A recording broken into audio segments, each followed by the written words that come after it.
it's Chelsea. I am driving to my Canyon Lake showing, so I have a few minutes. I figured I'd hop on here and make a quick video.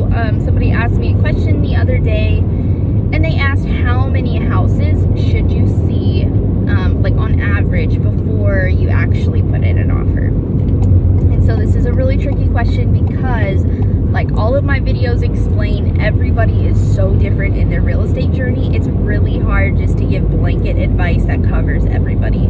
If you're a first-time home buyer, that answer is going to be different than if you're a super experienced home buyer. If you're looking for a vacation rental, that's going to be different than your homestead property. So it really just depends, which is why you should always hire a realtor. That way you have someone who knows your personal situation and can give you the best advice for what you're going through. But I'll attempt to answer it a little bit.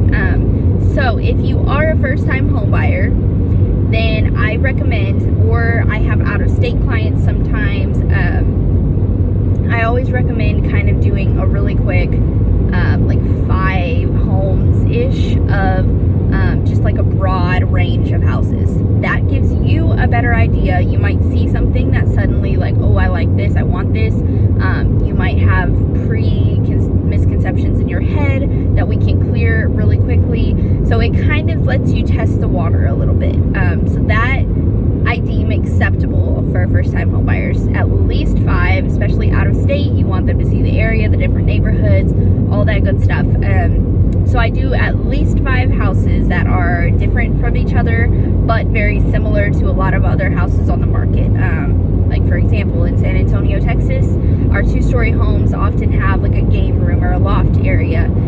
So I always include one of those to see if they like that space. 1-story homes versus 2-story homes, pools versus no pools, that kind of thing, just to see their feedback, to get them understanding if they want that or not. And then once we have a really good understanding of a reasonable criteria that we've decided on based on seeing actual homes and not just HGTV, then we kind of cut it off from there and we get serious. So I try to be a super respectful buyer's agent, and I don't like to waste the seller's time.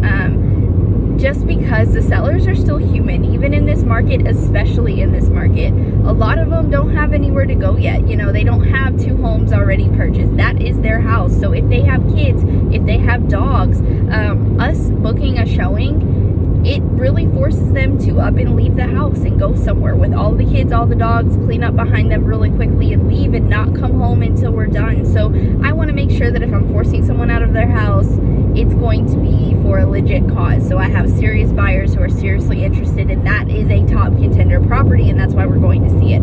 I do not recommend seeing every house that pops on the market in that price range. Usually you can do a pretty good job at home looking at the photos, reading the description, seeing the area, understanding if it meets everything that you are wanting, right? So it never fails. I always give tours, and you know, I have those clients who walk the property, we talk about it, and I'm like, okay, what did you think? And they're like, oh, it would be perfect, it's just not in his school district. Well, you knew it wasn't in his school district. That's a criteria we can pre-screen. If you're not willing to move him out of the school district, then that's probably not a property we should have seen, right?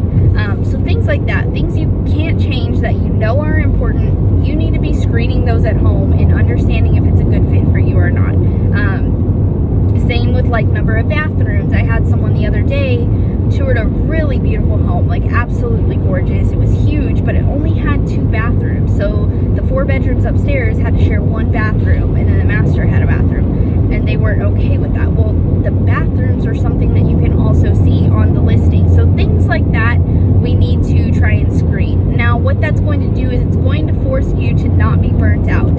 You really do get burnt out looking at properties.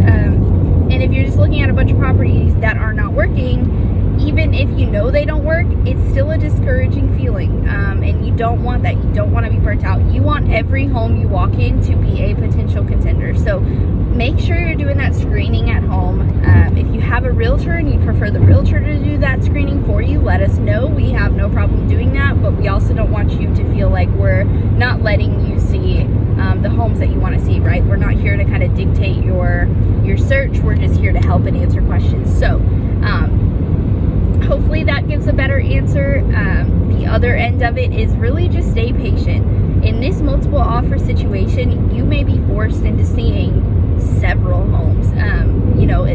I've seen it so many times where, in a multiple offer situation, there's probably 10 agents who submitted a very strong offer, a very good offer, but only one person could buy the house. So unfortunately, 9 other people, despite having, a very strong offer that might have won in any other situation, you may not get the home. And so just be patient. I've seen it so many times. I have a really sweet client that I've been showing several houses to who has put in several offers, and she started feeling really discouraged because a couple of those she felt like were perfect for her, and then all of a sudden her dream home popped on the market.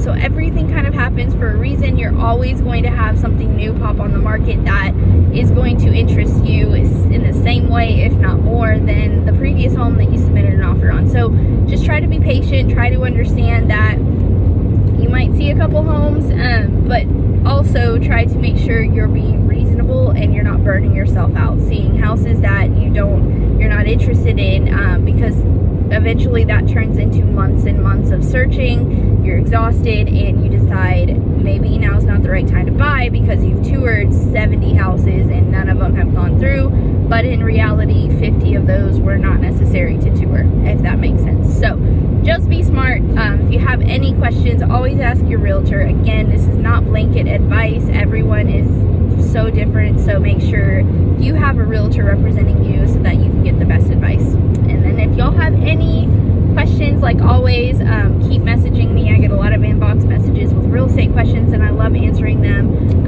Anything I can do to help, definitely let me know. Have a great day.